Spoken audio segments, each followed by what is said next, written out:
Good morning students, मैं रोजी Chhabra PGT biology जीजीएचएस Hasanpur Tauru नू से।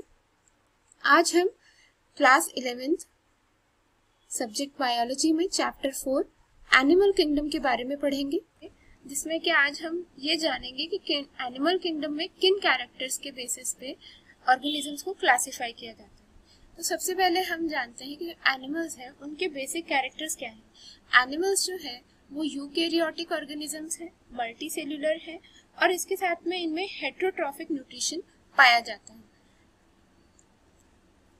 ये जो मेंबर्स है किंगडम एनिमेलिया के, इनको further phyla, classes, order, family, genus में क्लासिफाई किया जाता है उनके सर्टेन आइडेंटिफिकेशन कैरेक्टर्स के बेसिस के ऊपर।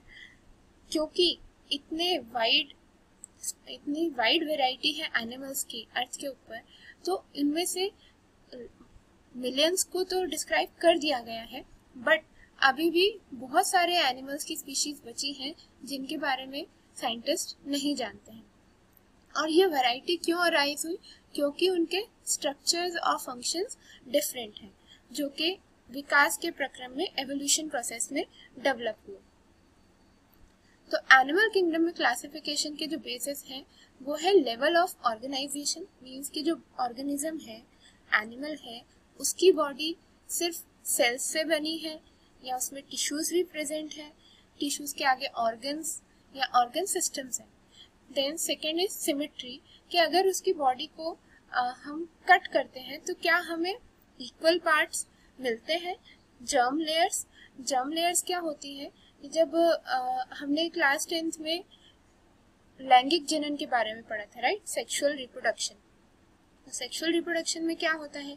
गैमीट्स का फ्यूजन होता है, यानी कि जो युग्मक होते हैं, नर युग्मक और मादा युग्मक होते हैं, उनका संलयन होता है और उससे एक नया सेल बनता है जिसे कहते हैं युग्मनज यानी कि जाइगोट, जिसमें फर्दर डिविजन्स होकर, सेल डिविजन्स होकर वो एक ऑर्गेनिज्म को बनाता है, राइट। तो ऑर्गेनिज्म की बॉडी बनती कैसे है कि जब जाइगोट बनता है उसमें फिर डिविजन्स होते हैं, सेल डिवीजन, और वो एक मल्टीसेलुलर एम्ब्रियो का फॉर्म ले लेता है।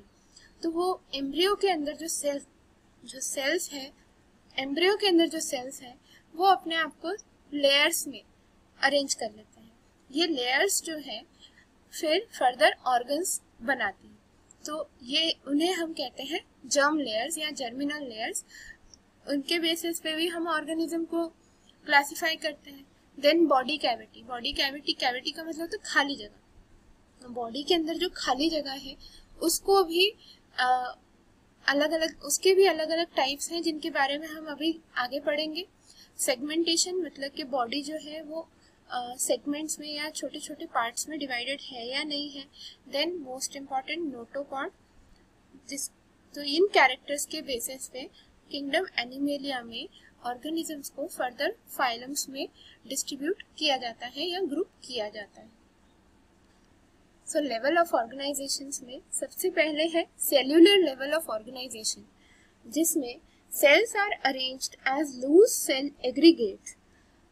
मींस कि सेल्स जो है वो कोई स्पेशलाइज्ड ग्रुप नहीं बनाते हैं, वो सिर्फ एक लूज सेल्स के ग्रुप में अरेंज होते हैं और सेल्स टिश्यूज का फॉर्मेशन नहीं करते हैं और आपस में मींस के जो सेल्स हैं वो रिमार्केबली इंडिपेंडेंट होते हैं। वो एक दूसरे से काफ़ी इंडिपेंडेंट होते हैं, फंक्शनिंग के लिए वो एक दूसरे पर डिपेंड नहीं करते हैं और किसी भी टाइम वो अपना स्ट्रक्चर और फंक्शन चेंज कर सकते हैं। तो सेल्यूलर लेवल ऑफ ऑर्गेनाइजेशन पाई जाती है फाइलम पोरेफेरा के ऑर्गेनिजम्स में, जिनमें मेजरली आते हैं sponges. Second is tissue level of organization, जिसमें के जो ऑर्गेनिज्म है उसमें cells having same structure and performing same function are arranged into tissues. से जो बॉडी है उस पर टिश्यूज का फॉर्मेशन हो चुका है स्पेशलाइज्ड फंक्शंस को परफॉर्म करने के लिए। इस तरह का ऑर्गेनाइजेशन जो है, टिश्यू लेवल ऑर्गेनाइजेशन जो है, वो फाइलम सीलेंट्रेटा और टीनोफोरा में पाया जाता है।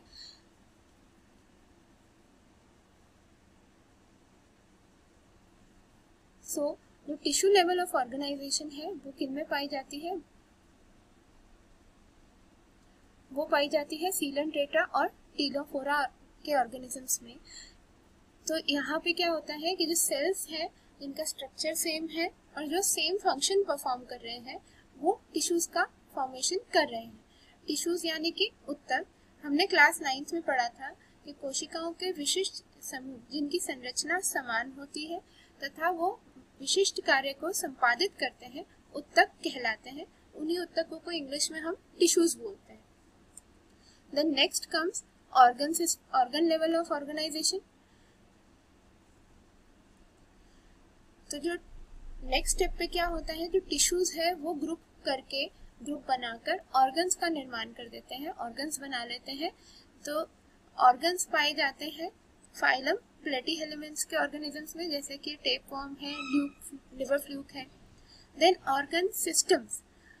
Organs are associated to form functional organ systems. Further जो ऑर्गन्स हैं वो आपस में एसोसिएट होकर फंक्शनल ऑर्गन सिस्टम्स बना लेते हैं, अंग तंत्र बना लेते हैं, जो कि पाए जाते हैं फाइलम एनालिड्स, आर्थ्रोपोड्स और कॉर्डेट्स में। तो जब हम ऑर्गन सिस्टम्स की बात करते हैं तो ये भी कई टाइप्स के हो जाते हैं। जैसे डाइजेस्टिव सिस्टम को हम लेते हैं। डाइजेस्टिव सिस्टम जो है ये वो सिस्टम है जिसके थ्रू पहले तो हम फूड का इंटेक करते हैं, राइट, फिर उसको डाइजेस्ट करते हैं, मतलब उसका पाचन करते हैं, और जो न्यूट्रिएंट्स हैं उनको अब्सॉर्ब कर लिया जाता है बॉडी में और वेस्ट प्रोडक्ट को बॉडी से बाहर निकाल देते हैं।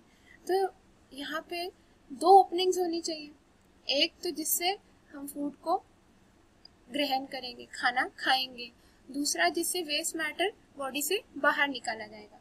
तो इन ओपनिंग्स के आधार पे डाइजेस्टिव सिस्टम 2 टाइप्स का है। एक तो है इनकम्प्लीट डाइजेस्टिव सिस्टम, मीन्स अधूरा भी कह सकते हो, या इसमें 2 ओपनिंग्स नहीं होती हैं। दूसरा है कंप्लीट डाइजेस्टिव सिस्टम जिसकी 2 ओपनिंग्स होती हैं। जैसे कि इस प्लेनेरिया की डायग्राम में आप देख सकते हैं कि एक ही ओपनिंग है जिससे फूड का इंटेक भी हो रहा है, मतलब फूड को लेने के लिए, खाने के लिए भी यही ओपनिंग है, और जो वेस्ट मैटर है उसे बॉडी से निकालने के लिए भी यही ओपनिंग है। तो सिंगल ओपनिंग हो गई। तो इस तरह के डाइजेस्टिव सिस्टम को इनकम्प्लीट डाइजेस्टिव सिस्टम कहते हैं। वहीं दूसरी तरफ अगर हम ह्यूमंस में डाइजेस्टिव सिस्टम को देखते हैं तो यहाँ पे हम देख सकते हैं कि एक ओपनिंग तो है माउथ, जिससे हम फूड को ग्रहण करते हैं, खाने को ग्रहण करते हैं, और दूसरी ओपनिंग है एनस, जिससे बॉडी से वेस्ट मैटर बॉडी से बाहर निकाला जाता है। तो ये 2 ओपनिंग्स हो गई डाइजेस्टिव सिस्टम की। तो this is complete digestive system. इसी तरीके से हम सर्कुलेटरी सिस्टम की बात करें, यानी कि वहन तंत्र, वह तंत्र जो हमारी बॉडी में सब्सटेंसेस के ट्रांसपोर्टेशन के लिए रिस्पॉन्सिबल है। ये भी 2 टाइप्स का होता है, एक है ओपन सर्कुलेटरी सिस्टम और दूसरा है क्लोज्ड सर्कुलेटरी सिस्टम। तो जैसा इनके नाम से ये पता चल रहा है, ओपन सर्कुलेटरी सिस्टम में क्या होता है कि जो भी पंपिंग ऑर्गन है या हार्ट है, वहाँ पे बॉडी से ब्लड इकट्ठा होता है और ब्लड उसको आगे पंप कर देता है। बट क्योंकि ऑर्गेनिज्म के अंदर कोई स्पेशलाइज्ड ब्लड वेसल्स नहीं होती है उस ब्लड को कैरी करने के लिए, तो वो ब्लड क्या है, वो बॉडी कैविटीज से या साइनसेस में या बॉडी के जो टिश्यूज और कोशिकाएं हैं या अंग है उनके बीच में खाली स्थान है, उनमें फ्लो करता है धीरे धीरे, और फिर दूसरी तरफ से हार्ट के अंदर चला जाता है। तो यहाँ पे ओपन सर्कुलेटरी सिस्टम जो होता है, इसमें कोई ब्लड वेसल्स नहीं होते हैं ब्लड को बॉडी के दूसरे पार्ट्स तक लेके जाने के लिए। वहीं दूसरी तरफ क्लोज्ड सर्कुलेटरी सिस्टम, ये एक पूरा वेल डेवलप्ड सिस्टम है जहाँ पे ब्लड जो है वो हार्ट से बॉडी में ब्लड वेसल्स की हेल्प से जाता है। हमने मानव के वहन तंत्र में पढ़ा था कि जो हमारा ब्लड वेसल्स हैं वो 3 टाइप्स की हैं, धमनी यानी कि आर्टरीज, फिर केशिकाएं यानी कि कैपिलरीज, और शिराएं यानी कि वेन्स, राइट। तो बॉडी के अंदर ब्लड जो है, हमारी बॉडी के अंदर जो ब्लड है वो खाली स्पेसेस में मूव नहीं करता है, स्पेशलाइज्ड ब्लड वेसल्स में ही मूव करता है। So this is the difference between open circulatory system and closed circulatory system. Next हम बात करते हैं सिमेट्री की। Symmetry refers to the similarity in the arrangement of parts on the opposite side of the body. Means कि जैसे आपको अगर हम सिंपल लैंग्वेज में बात करें कि हम अगर किसी फिगर को या एनिमल को दो पार्ट्स में डिवाइड करें और वो दोनों पार्ट्स एक जैसे एक दूसरे की मिरर इमेज हो, तो हम कहते हैं कि वो एनिमल या वो फिगर जो है वो सिमेट्रिकल है। वहीं दूसरी तरफ अगर हम उसे दो इक्वल पार्ट, हम उसे किसी भी एक्सिस से दो पार्ट्स में डिवाइड करें, बट जो पार्ट्स आए हैं वो एक दूसरे की मिरर इमेज नहीं है, वो एक जैसे नहीं दिखते हैं, तो हम कहेंगे कि they are asymmetrical.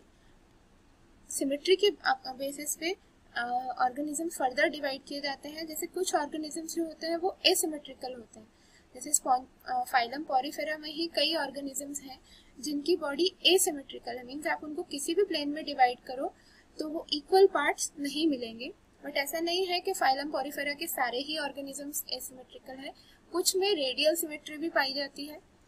Radial symmetry क्या है?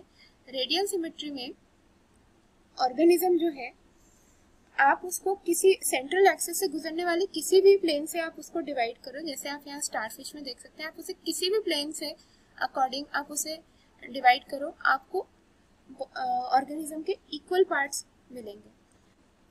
सो when any plane passing through the central axis of the body divides the organism into two identical halves, we say that the organism has radial symmetry. Radial symmetry पाई जाती है coelenterates, Ctenophora और echinodermata के organisms में। जैसे यहाँ पे हम starfish का एग्जांपल देख सकते हैं, ये एक एकाइनोडर्म है। Then bilateral symmetry. In such kind of symmetry, body can be divided into identical left and right halves in only one plane.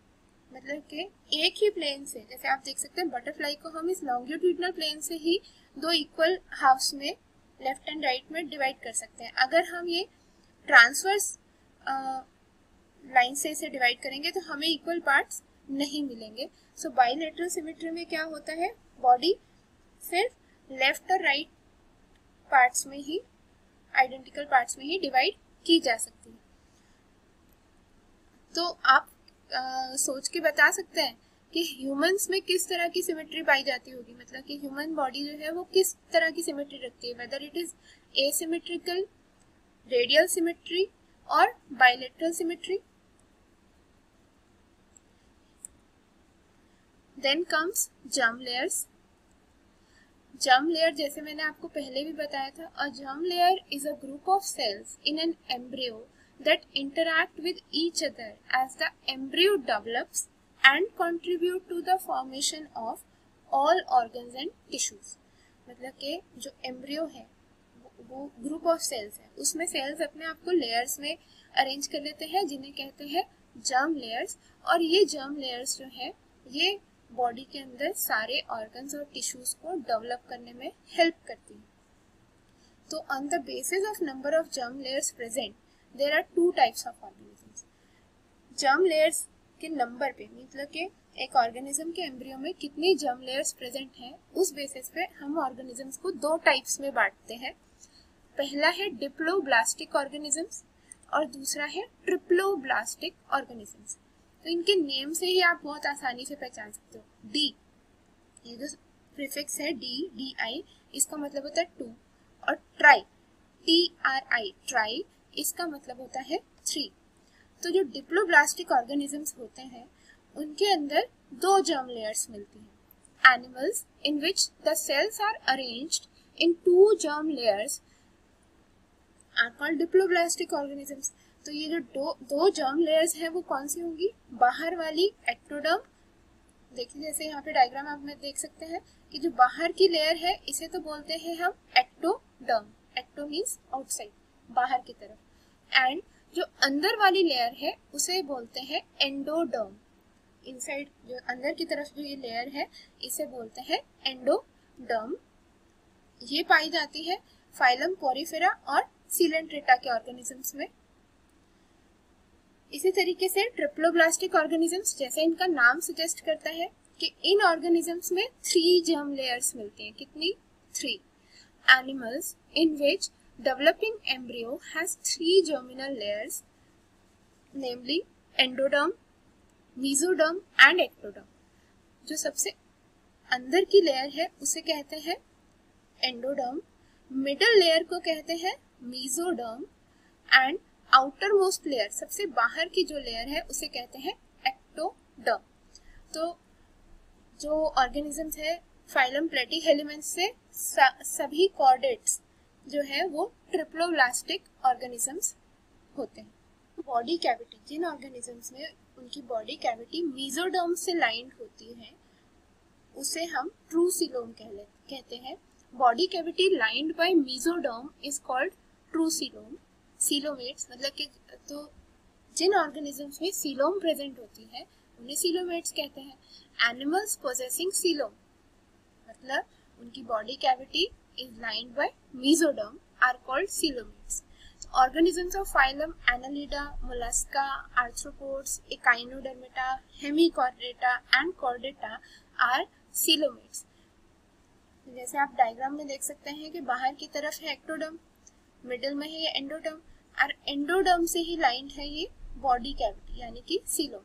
ये बॉडी कैविटी नहीं है, this is their digestive tract और यहाँ पे जो इनर लेयर है ये है एंडोडर्म। तो यहाँ पे बॉडी कैविटी जो है मेसोडर्म से लाइंड है, so this is a true coelom. और जिन एनिमल्स में ट्रू सीलोम होती है उन्हें हम कहते हैं सीलोमेट्स। सीलोम का पर्पस क्या है? सीलोम का डेवलपमेंट ऑर्गेनिजम्स के लिए एक बहुत ही इम्पोर्टेंट स्टेप रहा। एवोल्यूशन के प्रोसेस में सीलोम का डेवलप होना ऑर्गेनिजम्स के लिए एक बहुत ही इम्पोर्टेंट स्टेप रहा। पहला तो ये क्या करता है कि ये गट वॉल की मसल्स को, मतलब गट मीन्स एलिमेंट्री कनाल, जो हमारा डाइजेस्टिव सिस्टम है उसकी आहार नाल जिसे हम बोलते हैं आहार नाल, उसकी मसल्स को बॉडी के मसल्स से अलग कर देता है। दूसरा, ये इंटरनल ऑर्गन्स को ग्रो करने के लिए स्पेस प्रोवाइड कराता है। देन थर्ड, इसके अंदर एक फ्लूइड फिल्ड होता है जिसे सीलोमिक फ्लूइड कहते हैं। यही सीलोमिक फ्लूइड जो है सिंपल ऑर्गेनिजम्स या आप कह लीजिए नॉन कॉर्डेट्स में जो है सिंपल सर्कुलेटरी सिस्टम का डेवलप करता है, जिसके थ्रू फूड, गैसेस और वेस्ट मटेरियल का ट्रांसपोर्ट होता है बॉडी के अंदर। Then next type is pseudocoelomates. Pseudo word का मतलब होता है फॉल्स, झूठा। झूठा क्यों? क्योंकि बॉडी कैविटी है but it is not lined by mesoderm. तो body cavity not lined by mesoderm is called pseudocoelom और false coelom. Animals in which body cavity is not lined by mesoderm are called pseudocoelomates. तो जिन animals में body cavity mesoderm से lined नहीं होती है उन्हें स्यूडोसीलोमेट्स कहते हैं। मेसोडर्म जो है वो पाउचेस के फॉर्म में बॉडी कैविटी में प्रेजेंट होती है बिटवीन एक्टोडर्म एंड एंडोडर्म। इस तरह की अरेंजमेंट पाई जाती है राउंड वॉर्म्स में। तो जैसे आप देख सकते हैं यहाँ पे बाहर की तरफ एक्टोडर्म, अंदर की तरफ एंडोडर्म, ये बॉडी कैविटी है और बॉडी कैविटी में मेसोडर्म के छोटे छोटे पाउचेस स्कैटर हो रखे हैं। तो इस तरह की सीलोम को कहा जाता है स्यूडोसीलोम। एसीलोमेट्स, अब ये थर्ड टाइप हो गई एसीलोमेट्स। ये वर्ड हमें बताता है कि यहाँ पे सीलोम प्रेजेंट ही नहीं है, it is absent. Animals in which the body cavity is absent मतलब नहीं है, except digestive tract मतलब digestive tract को छोड़कर उनकी बॉडी के अंदर और कोई कैविटी प्रेजेंट नहीं है, इस तरह के एनिमल्स को हम कहते हैं एसीलोमेट्स। तो जब बॉडी कैविटी ही नहीं है तो सीलोम होना या स्यूडोसीलोम होना पॉसिबल ही नहीं है। इस कैटेगरी में आते हैं प्लेटीहेल्मिन्थ्स यानी कि प्लेटफॉर्म्स। यहाँ पे बात हमें फिर से रिकॉल करनी होगी कि जो फर्स्ट 2 फाइलम्स हैं, फाइलम पॉरीफेरा और फाइलम सीलेंट्रेटा, इनके ऑर्गेनिजम्स होते हैं डिप्लोब्लास्टिक। ठीक है, तो क्योंकि वो डिप्लोब्लास्टिक है, मेसोडर्म है ही नहीं, तो वो उनके अंदर जो वो सीलोमेट या एसीलोमेट की कैटेगरी में आते ही नहीं है। जो ऑर्गेनिजम्स ट्रिप्लोब्लास्टिक्स होते हैं, जैसे हमने पहले भी पढ़ा था कि प्लेटीहेल्मिन्थ्स ऑनवर्ड सभी ऑर्गेनिजम्स ट्रिप्लोब्लास्टिक्स हैं, उनको हम कैटेगराइज करते हैं सीलोमेट्स में, स्यूडोसीलोमेट्स में और एसीलोमेट्स में, जिनमें कि प्लेटीहेल्मिन्थ्स यानी कि फ्लैटवर्म्स जो है, क्योंकि डाइजेस्टिव ट्रैक्ट के अलावा उनकी बॉडी के अंदर और कोई कैविटी प्रेजेंट नहीं है, तो उन्हें हम किस कैटेगरी में रखते हैं? एसीलोमेट्स की कैटेगरी में। Then comes segmentation. हम कहें कि in some animals the body is externally and internally divided into segments. मतलब बॉडी बाहर से भी, एक्सटर्नली मतलब बाहर से और इंटरनली मतलब अंदर से भी छोटे छोटे खंडों में या छोटे छोटे सेगमेंट्स में बटी होती है। या फिर हम ये भी कह सकते हैं कि sometimes several repetition of at least some organs. It occurs in 3 highly organized phyla, Annelida, Arthropoda and Chordata। तो यहाँ पे आप देख सकते हैं ये नेरीज का डायग्राम है, ये एक फाइलम एनालिडा से बिलोंग करता है। तो आप देख सकते हैं बाहर से भी इसकी बॉडी जो है ये छोटे छोटे सेगमेंट्स में बटी हुई है, मतलब कि इसके जो सेगमेंट्स हैं आप जैसे देख सकते हैं, जैसे बाहर से डिवाइडेड है उसी तरह से अंदर से भी डिवाइडेड है। तो इस तरह के सेगमेंट्स को हम बोलते हैं मेटामियर, और इस तरह की सेगमेंटेशन को कहा जाता है मेटामेरिक सेगमेंटेशन, जो कि पाई जाती है एनालिड्स के अंदर। In chordates segmentation is evident only in embryonic stages, और जो कॉर्डेट्स होते हैं उनके अंदर सेगमेंटेशन एम्ब्रियोनिक स्टेजेस में ही दिखती है। Notochord. Notochord is a mesodermally derived rod-like structure. Mesodermally derived means कि notochord जो है वो mesoderm से बन रही है। mesoderm हमने पढ़ी थी ट्रिप्लोब्लास्टिक ऑर्गेनिजम्स में, जो मिडल लेयर होती है उसे mesoderm कहते हैं। तो notochord किससे बनती है? mesoderm से। ये एक rod-like structure है जो कि बॉडी के बैक साइड में डेवलप करता है एम्ब्रियोनिक स्टेजेस में, या कुछ ऑर्गेनिजम्स की एडल्ट स्टेजेस में भी ये पाया जाता है। जैसे कि आप यहाँ देख सकते हैं, this is the notochord, right. ये एक रॉड लाइक स्ट्रक्चर है जो कि मेसोडर्म से बना है और बॉडी के बैक साइड में यानी कि डॉर्सल साइड में ग्रो करता है। Notochord provides place to muscles for attachment. ये क्या करता है? ये बॉडी को अंदर जो मसल्स है उन्हें अटैच होने के लिए एक प्लेस प्रोवाइड करता है। Then it is present from head to tail. Head से स्टार्ट करके ये टेल तक प्रेजेंट होता है। It separates nervous system from alimentary canal. तो आप जैसे यहाँ देख सकते हैं ये इस ऑर्गेनिज्म की नर्व कॉर्ड है, या आप कह लीजिए नर्वस सिस्टम का पार्ट, राइट। और ये इसका एलिमेंट्री कनाल है यहाँ पे। तो ये नर्व कॉर्ड को एलिमेंट्री कनाल से सेपरेट करता है। It is beginning of the formation of backbone. हमने अपनी रीढ़ की हड्डी के बारे में आप जानते हैं, राइट, जिसे वर्टिब्रल कॉलम भी कहते हैं। तो ये जो वर्टिब्रल कॉलम है ये किससे डेवलप हुआ है? नोटोकॉर्ड से।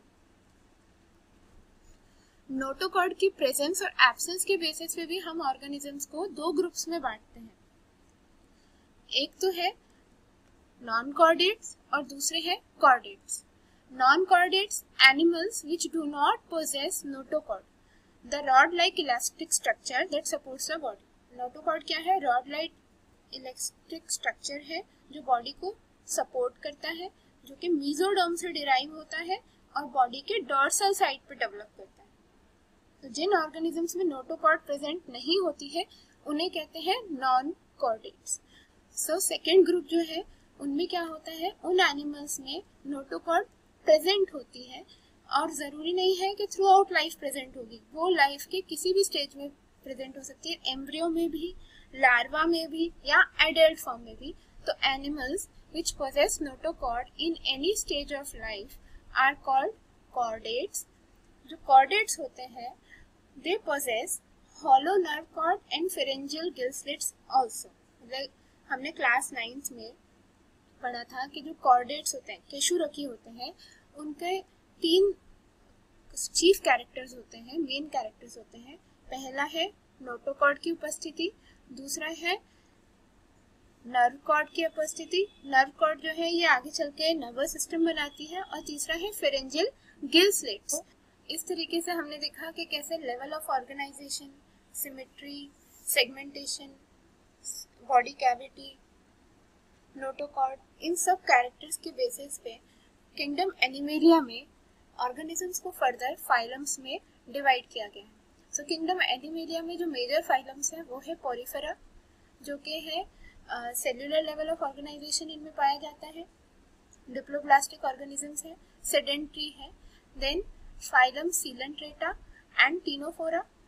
देन टिश्यू लेवल ऑर्गेनाइजेशन में रेडियल सिमेट्री में है।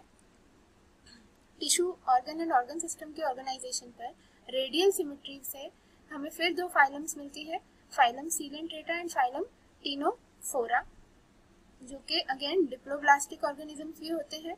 देन बाइलेटरल सिमेट्री में without body cavity platyhelminths, bilateral symmetry में फॉल्स सीलोम के साथ यानी कि स्यूडो सीलोम के साथ एस्केलेमेंथिस जिनमें राउंड वॉर्म्स आते हैं, और ट्रू सीलोम्स के साथ आते हैं जिन्हें कहते हैं सीलोमेट्स। उनमें आते हैं Annelida, Arthropoda, Mollusca, Echinodermata, Hemichordata and Chordata. With time तो अब हमने इस सेशन में काफ़ी चीज़ें जानी किंगडम एनिमेलिया के बारे में, राइट। तो हम उससे रिलेटेड कुछ क्वेश्चंस करते हैं। Who proposed 5 kingdom classification system? आपके ऑप्शंस हैं Aristotle, Carolus Linnaeus, R.H. Whittaker, Gregor John Mendel. Right answer is R.H. Whittaker. Question number 2, by which germ layer coelom is lined? हमने options ectoderm, mesoderm, endoderm, epidermis. Right answer is mesoderm. Body cavity lined by mesoderm is called coelom. Question number 3. In which phylum of non-chordates tissue level of body organization is found? Options: Porifera, Platyhelminths, Ctenophora, Annelida. Right answer is Ctenophora. So आज का ये session यही पूरा होता है। Thank you.